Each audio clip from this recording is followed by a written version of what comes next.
Welcome back to the 9 News Business Buzz. I'm Ryan Frazier, 9 News business expert. Managing a stock portfolio right now requires serious discipline. You have to ignore the daily volatility, diversify your assets, and let compound interest do the heavy lifting.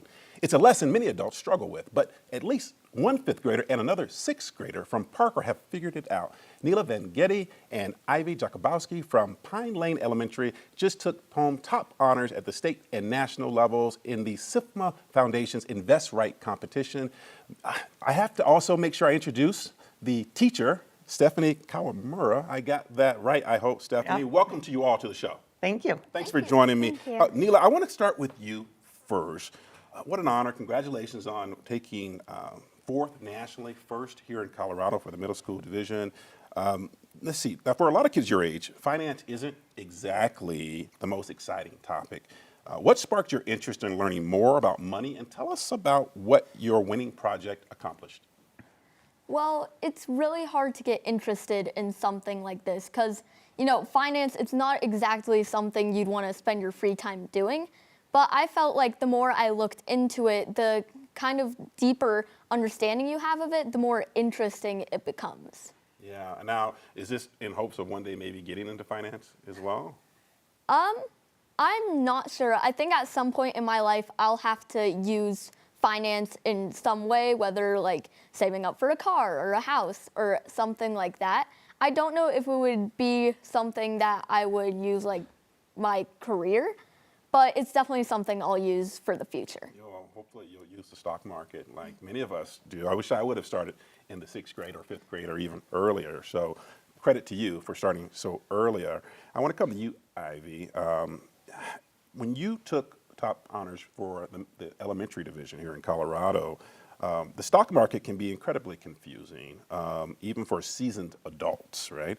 When you were handed this hypothetical $100,000 to invest, how difficult was it to figure out the market, and what did you eventually decide to do with your $100,000?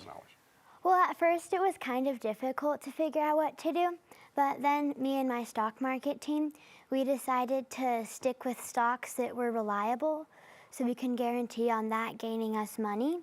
And we eventually first invested in Amazon, which was a really wise investment choice because it was very steady and it wouldn't drop money often. Yeah, wow. Did they, like you said, you picked very reliable companies, which seems pretty safe and very, some would argue conservative, but makes a lot of sense, right?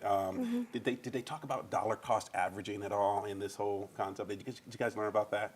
I won't get into it today. It's another concept for us to talk about. I want to come to you, Stephanie, because you're obviously helping to teach and educate these students. Bringing Wall Street mechanics into a 6th grade or 5th grade classroom, it can be a major leap. How do you take that concept, as complex as it is, and make it interesting, make it fun? Tell us about what you do to make that happen. Well, I think our students deserve to have some personal finance instruction at an early age. These students are ready and excited about it at a much younger age than most people realize. And I gotta be honest, when you give them $100,000, even fake $100,000, they become very, very curious. And so then they get to build on life skills such as researching the stocks and analyzing the graphs.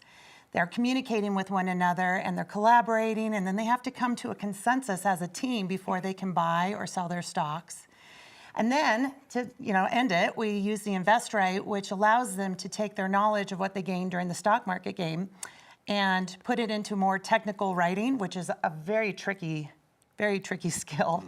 And I think all of these skills that they've been developing will help them in their future, whether it's through investing for their own personal value, their own personal wealth, or for any career they choose, really. Yeah. They're pretty valuable skills. Well, good thing you got a teacher like you to help them along the way. Ivy, what did you learn most about this?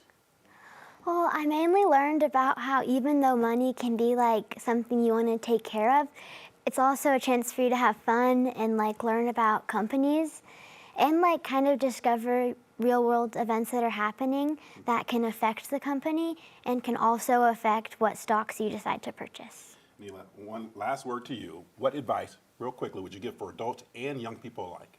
I think research. The more research you do in investing and the stocks and whatever assets you're going to invest in or you're interested in investing in, the better overall you will do. All right. Well, congratulations again on your winning. It's great. And Neil, I think was it you, someone that said Albert Einstein called compound interest the eighth wonder of the world. And you, fifth grader and sixth grader at Pine Lane Elementary, obviously have a way of figuring that out and proving that financial literacy is key to unlocking it.